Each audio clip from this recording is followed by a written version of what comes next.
I'm here. Here I come. It's Friday. March 27th, 2020. And guess what? We're in the coronavirus pandemic.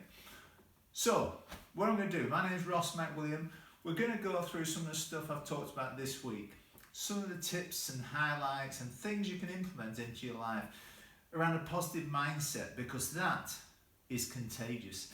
Now, we have webinars at 2 o'clock and 7 o'clock GMT. Drop me an email at ross@rossmcwilliam.com. I'll put you on the broadcast list. You can talk to me, ask your questions. And this video we're doing now, this will be on YouTube under me. Get it? Ross McWilliam. I've just been on Grada TV doing something with Moz, Tony Morris. It's on tonight, 6 till 6:30, about being positive. That's the sort of stuff I want to show you now in a bit more detail. So let's get cracking. Okay. So we're in a situation where a lot of people, naturally so, assess the risk as a real threat, a threat to themselves. If we keep thinking it's a threat for the next few weeks and months, we're going to wear ourselves out. And not only going to wear ourselves out, we'll wear other people out, and we won't be being at our best.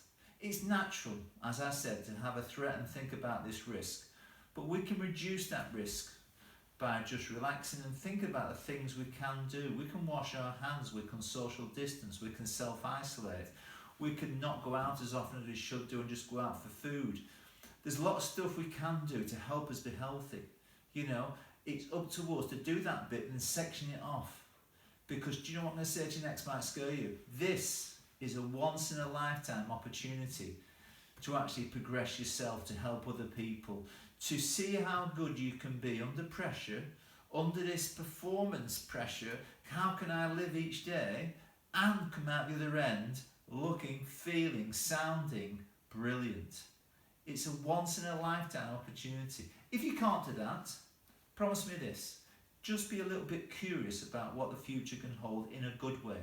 Like a child stretching up to look over a fence to see what's over the other side. At least be curious. So, we've got the kids at home, ourselves are at home, and it could be quite a fun environment, novelty factor at the start, and it could get quite pressurised. This is where routines and structure are important. You know, we get up, we get dressed, we get changed, we have breakfast, we have some learning, we have some fun, we have a bit of distraction, a real mix in the day.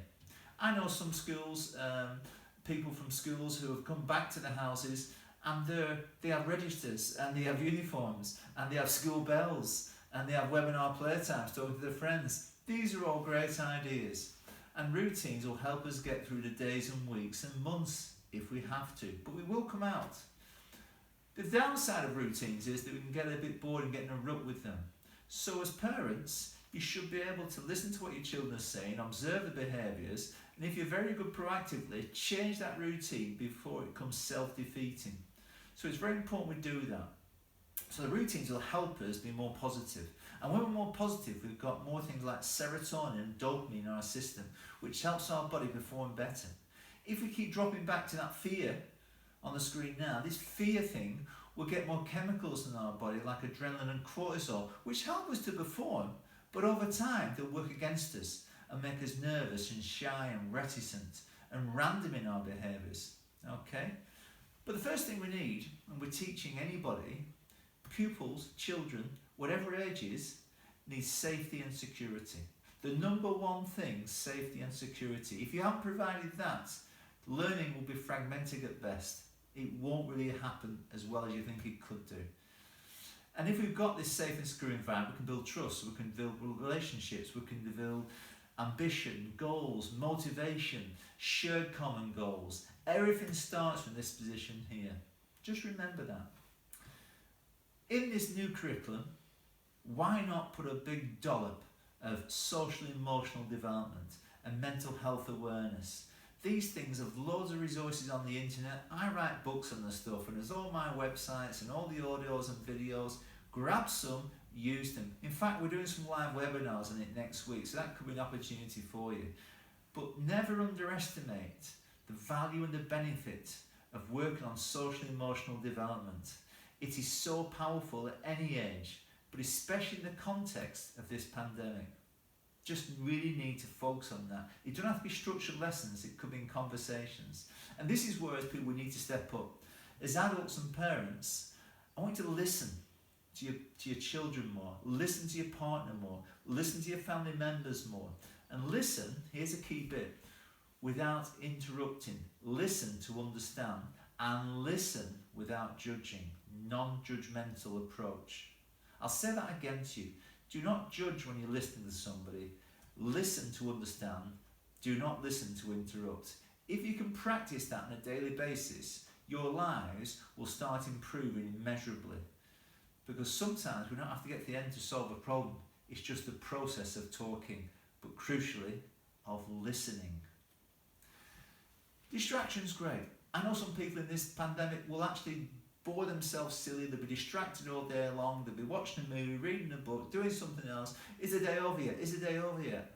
There's no cliche, isn't there? Don't count your days, make your days count.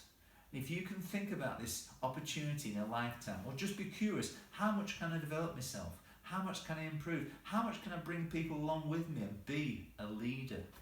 It's phenomenal thought, isn't it?